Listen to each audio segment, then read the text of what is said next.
Hi everybody, so these things, it's a CD, they were a curse of our time. You don't see them anymore so much, but you can still buy them easily enough. And what people are doing with these are turning them into solar cells. And you would want to know, is that actually going to work? Can you turn that into a solar cell? Now the idea was born, I think, about 5 years or so, something like that. American Tech did a video where he wrapped 3 daisies around this, put some Schottky diodes between them and claimed he had a solar cell. That video has had 10 million views. Now I'm quite sure that lots of people replicated that and found that that didn't actually work. And you would think to a degree that would be the death of it, wouldn't you? But no, Crazy Channel in English repeated that about a year ago, I think. And they got 1.3 million views and they couldn't even be bothered winding wire. What they did was lay strips of Beko foil, aluminium foil across, pour some resin in and claimed they'd got themselves a solar cell.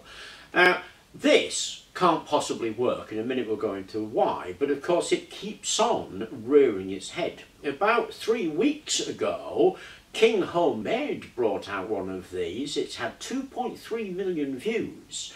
Instead of being lazy, like Crazy Channel in English, he went to the trouble of drilling it and winding a coil all the way around and then showing that it worked. Of course, there's been replications and of course it doesn't work, but it popped up again about 8 days ago with our Creators 904 and they've had 20,000 views. So this is a perennial thing. It's like a weed. You pull one out, another one grows. And the fascination is, can these be made into solar cells? Because they seem almost magical, don't they? I mean, you know, you look at them and they've got this pretty light pattern and it contains some technology and we don't really understand what it is. What it is 4 layers. There's a layer of plastic, polycarbonate. On top of that, there's a flat layer of aluminium. It used to be silver when Sony first made them, but now it's just aluminium. Then you put a layer of lacquer on the aluminium and then this pretty bit here where you can put some printing and some pictures. The lacquer and the pretty pictures don't make a blind bit of difference. It's the shiny layer, which is aluminium, flat aluminium, so you could use kitchen foil. And then the plastic layer. Now the plastic layer is the layer that contains the information. It's got the pits in it. They're actually like a whole load of little prisms. And if you remember Newton and his light experiments, of course it's going to diffract the light as a prism would do into that pretty rainbow pattern that we see. Now those little pits and prisms on there, of course, represent information when you point a laser at and bounce that laser back and read that angle of deflection of the light. It's information. But it doesn't do anything in terms of activity in the sun.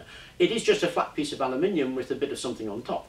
You could just take a household mirror out there, because if I tell you to take a household mirror and glue a piece of washing line to it, you're not going to believe that's a solar cell.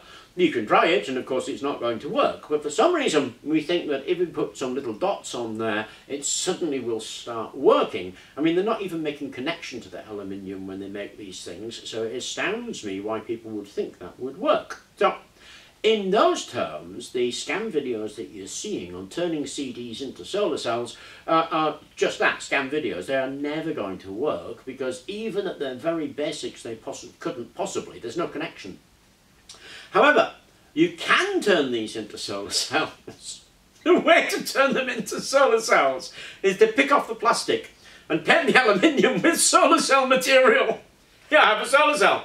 I'm laughing, but that is real. There are paint-on solar cells being developed with perovskites and cadmium salts, but they're experimental, they're in research, and they're not yet being applied. So, yes, you can turn those into solar cells if you paint them with the solar cell.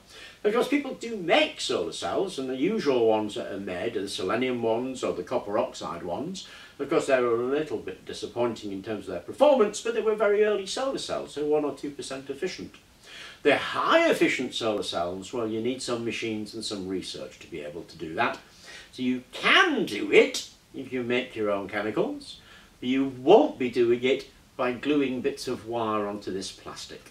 Anyway, I hope you enjoyed the video. I hope we managed to pull up that weed. And one of the disappointing things, of course, is this video won't get nearly the same number of views as one of the viral videos. So you can perfectly understand why people make them, And you can perfectly understand why people watch them. It's not stupidity, it's because it seems like a good answer, and certainly an easy answer to a problem that we've got. Anyway, hope you enjoyed the video. Thank you very much for watching, and please do remember to like, subscribe and click the bell notification.